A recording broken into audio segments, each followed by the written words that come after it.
tempestade não cala adorador, deserto não cala adorador, na bonança ou na sequidão, ele adora o Senhor. Me adora que eu faço o impossível acontecer. Me adora que eu faço a tempestade acalmar.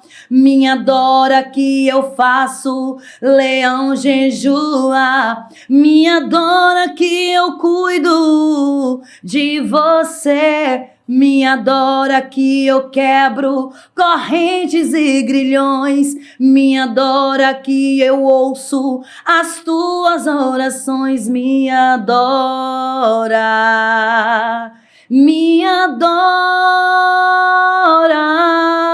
me adora. Superação, resiliência. É uma mulher forte, é uma mulher guerreira que teve que passar alguns processos no meio da sua caminhada e não tem sido fácil, né? Até hoje, que todos os dias a gente sempre está lutando, né? Batalhando, matando um leão, como diz o ditado aí. Então, Laiane Souza, eu posso resumir que é superação. Esta é a palavra. Eu, com 12 anos, Jesus me chamou, né? Me fez esse convite para servi-lo. Vim de uma família que não é cristã, uma família de outra religião, né? Mas Jesus me chamou com 12 anos de idade. E aí eu comecei aquele início de fé, né? Aquele momento onde a gente conhece a Cristo, se batiza. E eu comecei, na verdade, pregando dentro de casa com aquela Bíblia pequenininha, azulzinha, antiga, dentro de casa, no quarto, pregando para as paredes. Qualquer boneca que eu via, eu pregava para as bonecas. E, na verdade, o louvor veio depois. Eu comecei a pregar dentro de casa, né? E aí o louvor veio depois. E aí, quando eu comecei a louvar, comecei a adorar, até hoje eu não parei. E aí a pregação, ela apenas se concretizou, né? Daquilo que eu já tinha feito lá atrás. Só que eu só pregava para as paredes. Hoje eu já prego para as pessoas que me ouvem, né? A glória de Deus. Vidas têm sido alcançadas, vidas têm sido transformadas. Aonde a gente vai, a gente leva a Cristo, porque esse é o alvo, né? Levar a salvação. Não é somente pregar, não é somente falar de Jesus. É mostrar para aquela pessoa que está ali, que entrou na igreja, que entrou naquele ambiente, em uma palestra, em um momento ali, você mostrar que há uma saída, que há uma solução através de Cristo. Amém. A flor de jasmim, moda cristã, surgiu na pandemia, né, onde as pessoas não podiam sair por conta daquele vírus, né, que a gente estava vivendo, mas queriam estar bem, queriam adorar, mesmo com aquela máscara, mas queriam estar bem. E aí foi aonde, num momento difícil para todos que a gente passou em questão financeira, todos nós passamos, né? E aí a Flor de Lis nasceu nesse período. E aí a gente vinha ajudando milhares e milhares de mulheres, jovens, crianças, né, a poder ter a sua escolha de se vestir bem. Como eu falei, eu me converti com 12 anos. Passei a minha adolescência, pré-adolescência, adolescência e juventude na presença de Deus. Só que com 19 anos eu tentei conhecer o mundo. Eu tentei conhecer aquilo ali que todo mundo dizia, não, é cafona, ser crente é cafona, você tem que aproveitar a vida. E aí com 19 anos eu tentei dar um pulinho, fugir um pouquinho, e aí foi esse momento. Mas eu digo com todas as palavras que foi o pior erro da minha vida, porque não existe vida sem Deus. A gente acha que lá fora é melhor. Você consegue viver sem Deus, você consegue achar que você tem uma alegria, né, maravilhosa, mas não é de fato. A alegria melhor que a gente tem na nossa vida é Jesus e é dentro da presença de Deus. Então, eu vim do evangelho a partir de 12 anos e com 19 anos eu fui para o mundo, como diz o ditado, né? Fui conhecer outro patamar, o Egito, a Babilônia. E assim, eu entrei em uma depressão profunda por conta de algumas situações que eu passei. E foi o meio a qual Deus me estreitou para eu voltar. Tive vários livramentos. E eu lembro hoje que eu estava no shopping onde eu trabalhava na época e chegou uma mulher lá e falou assim, olha, Deus manda te dizer que se você demorar muito e não voltar, para a presença de Deus, eu ia abrirei a tua sepultura, porque escolhido não tem escolha. Não adianta para você correr. E foi aonde começou tudo desmoronar. Deus começou a me apertar, até o momento de eu voltar para Jesus. E quando eu voltei, não foi fácil. Foi muita libertação, foi muita oração. Na igreja mesmo, a pastora tinha que parar o culto para poder orar por mim, porque eu passava mal, eu endemoniava. Então, assim, uma pessoa que conhecia Deus desde 12 anos, tentou colocar o pé na Babilônia, Deus falou, você está indo para onde, Jonas?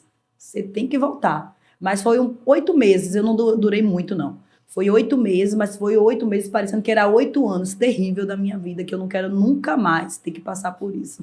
Quando a gente passa a se ver a Deus, a gente já tem dentro do nosso coração e da nossa mente que a gente tem que ser diferente, né? E as roupas, ela é a nossa característica de que servimos a Deus. A roupa é praticamente a nossa identidade, né? A gente mostra para as pessoas que nós somos de uma tribo diferente, de um povo diferente, através das nossas vestimentas. Então, assim, eu já me vestia, quando eu decidi servir a Deus, eu já me vestia com modestia. Porém, quando eu fui para o mundo, eu comecei a trocar as roupas, né? E vestir de acordo com o local que eu estava. Mas quando eu voltei para Jesus, eu não joguei tudo fora. Porque eu sabia que aquilo ali era bagagem. E eu não tinha que trazer mais para a minha vida. Eu não queria mais aquilo ali. Então, graças a Deus, até hoje, para a glória de Deus, a gente tem ajudado outras pessoas, né? Nesse sentido, da questão das vestimentas. A minha vida, assim, foi de uma água para o vinho.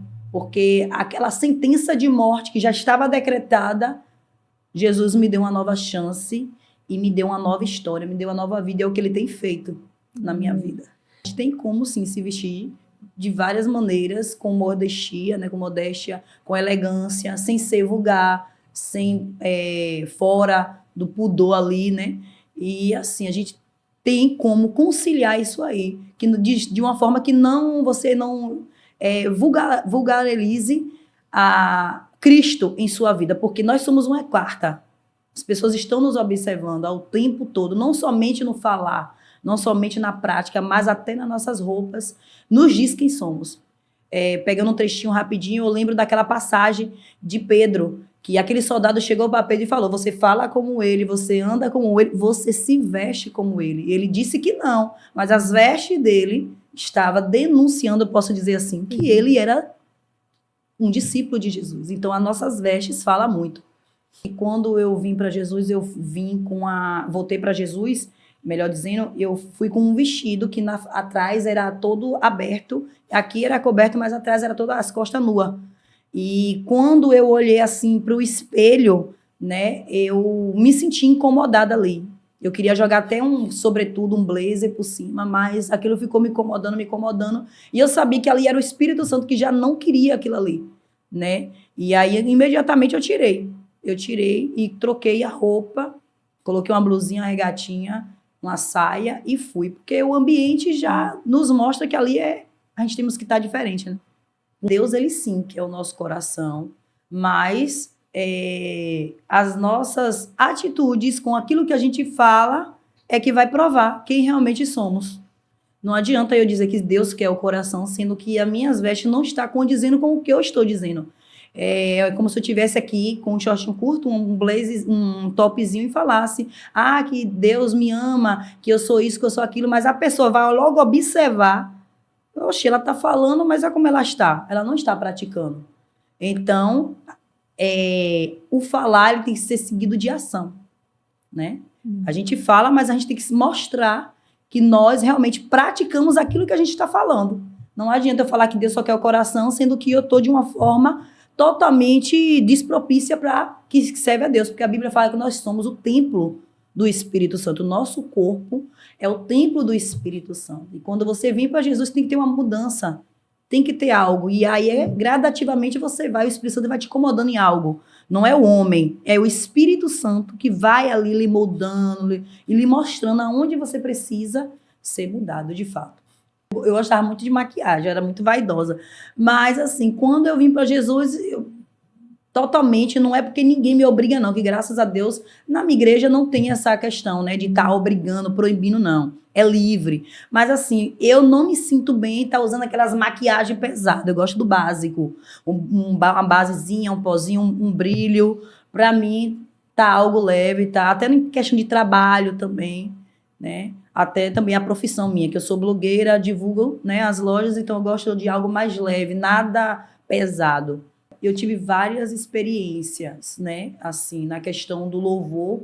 Eu estava louvando e entrou uma menina, eu lembro que ela entrou uma menina vindo até a minha direção e eu estava adorando, né? E essa moça, ela era da religião afrodescendente, de outra religião. Ela veio toda já equipada com seus adereços, né, da sua religião.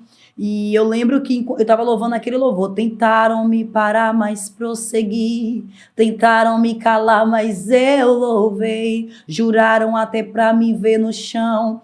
Tentaram até contra minha vida. E aí ela veio mandando, cala a boca, cala a boca, cala a boca. A igreja estava cheia, lotada. Eu só tirei o microfone e deixei ela falar, né? E aí ela falou lá que foi um rapaz que tinha botado um carro na porta dela. Só que aquilo ali foi algo para impedir de eu estar adorando. Foi algo que o inimigo queria parar a minha adoração, como diz o louvor que eu cantei. E aí, imediatamente, eu voltei a cantar, comecei a cantar, a igreja começou a orar, a gente orou o Salmo 91, e quando eu fui ver, a mulher já não estava mais lá. Ou seja, no momento da adoração, a gente tem que estar propício a ouvir a voz de Deus. Poderia entrar alguém ali ferido, alguém precisando de um abraço, e a gente tem que estar propício a ouvir o Espírito Santo e a ajudar. Naquele momento ali foi como se fosse uma afronta para mim. Mas eu não parei, eu continuei adorando. E na pregação também não foi diferente. Na pregação, ali no meio da pregação, demônios eram manifestados, a gente tinha que parar para poder expulsar. E graças a Deus, não porque eu sou alguma coisa, mas porque Jesus é na minha vida. E com o nome de Jesus, eu tenho esse prazer de levar Jesus a outras pessoas, a vários jovens que a gente tem ajudado. E pegando o gancho aqui, eu lembro que a gente foi subindo aquela ladeira do Largo do Tanque e tinha um senhor. E nesse senhor, ele estava querendo se jogar de alta a baixa, acabar com a sua vida. E estava eu e um grupo de jovens, porque eu liderava um grupo jovem na época lá no interior. E a gente foi subindo aqui no Largo do Tanque. E a gente tentou ajudar esse senhor, um senhor já mesmo, assim, 50 e poucos anos, ele queria. Ele disse, não dá pra mim, não quero mais viver. Eu segurei na perna, o outro jovem segurou no braço. A gente impediu daquele senhor tirar a sua própria vida. E ali eu levei a palavra, eu levei Cristo, deixei ele dentro da igreja. Porque esse é o nosso papel. Tem muitas pessoas sofrendo, minha irmã, porque às vezes a gente só quer pensar em nós. Esquece de que nós somos alguém que Jesus colocou na terra para ajudar também. Ide por todo mundo, pregar o evangelho a toda criatura. Não é só para nós, é para ajudar outras pessoas. Eu não gostava de pregar, mas lá atrás eu já pregava para quê? Para as paredes. Eu não entendia que ali já era um chamado, ali já era uma convocação por Deus divina, que eu era chamada para aquilo ali, para ministrar para outras pessoas. E assim, no momento dessa turbulência que a gente às vezes vive no nosso dia a dia, a gente acaba se desprendendo de alguma coisa. E quando eu descobri de fato que era realmente aquilo que Deus queria, foi quando Deus usou um pastor de outra cidade e me chamou até na frente, no altar, e mandou abrir a mão. E quando ele mandou abrir a mão, ele disse que eu iria começar a ver as minhas mãos brilharem. E ela começou a brilhar de uma forma tão linda que eu entendi que ali era chamado de Deus na minha vida. E, sem dúvida nenhuma, comecei a minha caminhada até hoje. A glória de Deus. Já são quase 16 anos servindo a Cristo. Testemunho, de fato, na verdade, são vários, né? Que a gente passa por tanta experiência. Mas, assim, eu lembro que lá no interior, em Coité, onde eu morava, tinha uma mulher que tinha um problema de saúde muito grave, que era o problema de rins. E ela já tinha feito várias e várias hemodiálises, já tinha ido para vários médicos e nada tinha resolvido. Ela já sabia que ela tinha que ir para aquela consulta para passar por aquele processo. E aí eu fui chamada nesse período para poder fazer uma oração. Ou eu oro aqui por ela, porque tá ruim. E aí a gente orou. Eu orei, levei uma irmã comigo para interceder e a gente orou. E para a glória de Deus, essa irmã, até hoje, ela não precisou mais fazer hemodiálise, ela foi curada para a glória de Deus. Então, assim, a nossa boca, né, ela tem poder. nas nossas palavras. Quando a gente profetiza, a bênção acontece. Quando a gente profetiza, algo ruim acontece. Então, há poder nas nossas palavras. Quando a gente ora com fé, crendo que Jesus vai fazer, ele faz. Tem momentos que a gente vai se encontrar assim, que a gente vai acabar se pegando em um estreito tão grande e vai até se perguntar, Deus, por quê? Por quê? Não, eu não aceito. Isso já aconteceu comigo nos desertos aí que a gente passa. Às vezes a gente fala assim, meu Deus, mas por quê? Por que fulano acontece isso tão bem? E a gente que está te servindo, sendo fiel, renunciando a tanta coisa, a gente está passando por isso. Mas não cabe a gente entender, cabe a gente confiar e esperar que todo o processo ele tem um tempo, ele tem uma validade, não é para sempre. Quando Deus ele quiser tirar, ele tira e não tem um homem que impeça. O Projeto Abrace, ele é um projeto voltado para ajudar mães e famílias também que não têm condições de assim, que vivem em questões vulneráveis, que não têm uma roupa, que não tem um alimento. A gente tenta arrecadar os alimentos, né? Tenta arrecadar roupas também, doa. Diversas vezes já doei roupas minhas de uso meu mesmo para ajudar outras pessoas, né? E eu fico feliz de poder vestir aquela pessoa e vendo que ela está ali comportadinha na presença de Deus. Então, isso é um prazer imenso meu. Então, o Projeto Abraço é para isso, é para ajudar famílias, mães que estão passando por um problema difícil e que não tem condições. Então, o projeto ele não tem ajuda de governo, é um projeto meu, que Deus me deu, e que a gente tem alcançado outras pessoas. E assim, quem quiser ajudar, né, a gente pode estar deixando aí na descrição depois o Pix do projeto para quem quiser ajudar com alguma doação, ou o telefone também, quiser ligar, doar com roupa, agasalhos, que agora vai chegar o tempo frio, né? Então a gente precisa ajudar essas famílias, pessoas da rua também, dar sopa, verdura. Então é um projeto lindo, que eu tenho certeza que vai se expandir. A gente ficou parado um pouquinho devido a algumas situações, mas a gente logo, logo vai estar retornando em nome de Jesus. A minha vida, na verdade, é um testemunho. Eu lembro que quando eu tive o meu filho, eu passei por um processo doloroso. E todos nós sabemos que mãe, quando a gente está, né, gestante, passa por aquele momento ali, é um processo doloroso, é um momento difícil. E eu tive no meu parto, né, um pós-parto de hemorragia. Ali eu ia tomar várias e várias bolsas de sangue. E para poder pedir o sangue, tinha que demorar mais de 5 horas de relógio para poder chegar, porque eu tive um neném em coité e como eu estava com muita hemorragia tão rápida, em questão de 10 minutos que eu saí da sala, eu comecei a ter hemorragia. Não parava, sangrava direto. E aí teve aquela agonia, os médicos na agonia, as meninas que estavam ali, que tinham um bebê, ficaram desesperadas quando viu aquilo ali. E assim, eu louvo a Deus que o Espírito Santo, Deus estava comigo ali o tempo todo, eu estava tranquila. Minha tia, que é de outra religião, falou, eu não sei porque ela não está agoniada, porque ela está tranquila. Eu sabia que quem tinha me prometido garantia. Quem me prometeu o milagre, né, porque o meu filho é um milagre, ele garantia. Então, hoje eu estou aqui, eu poderia não estar, porque foi tudo contribuiu para que eu não estivesse aqui.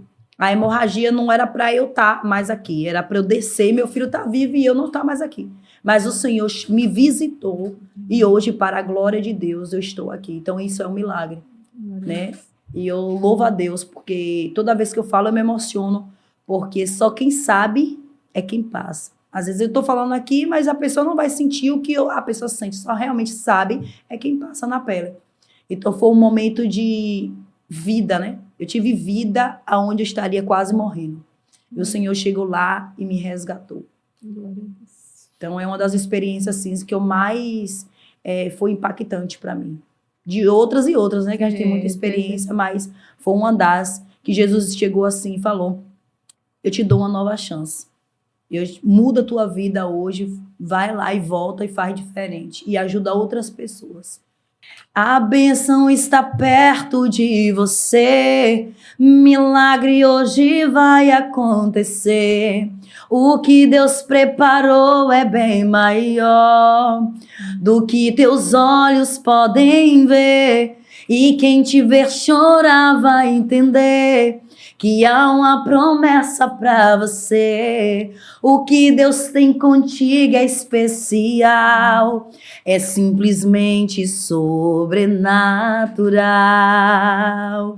É simplesmente sobrenatural o que Deus vai fazer na tua vida e na tua casa. Talvez você não entenda e nem veja, Mas o que o Senhor tem prometido para ti é algo maior do que chegou à tua mente, ao teu coração. Isso aqui é só o início do que Deus vai fazer na tua vida. Amém?